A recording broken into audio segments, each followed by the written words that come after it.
Queen, what can I do for you? Hey, you! What do you want? Come here. What was that for?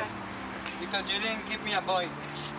And what are you gonna do with me? Take you to jail. Guards! Okay. Guards! Yeah.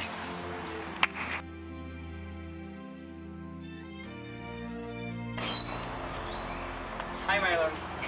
What can I do for you? I want to separate from Boleyn. I can't divorce you. It's against the church. So what can I do? You can marry another woman. It's not fair what you're doing to me. We're going to take you to the court. Please don't do this. I don't make the rules. I have to.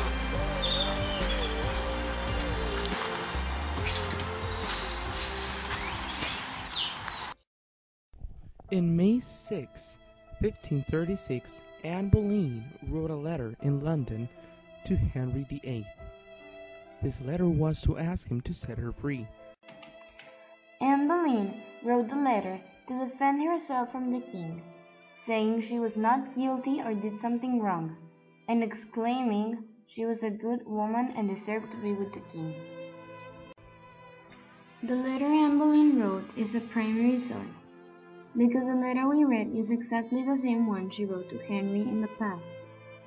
It is an unofficial source, since it is not related to government. It is an indirect source, being that it didn't change the course of history. At first, the letter was private, but as the years passed by, it became more public, and now we can find it on the web. We learned the way they wrote letters in those times. The way they compared things is not used anymore. In this letter, Anne Boleyn involved God very frequently, so religion was very important as well. It is related with source material, being that this happened during the Renaissance, which is what we are seeing now. Of course, this source has its limits.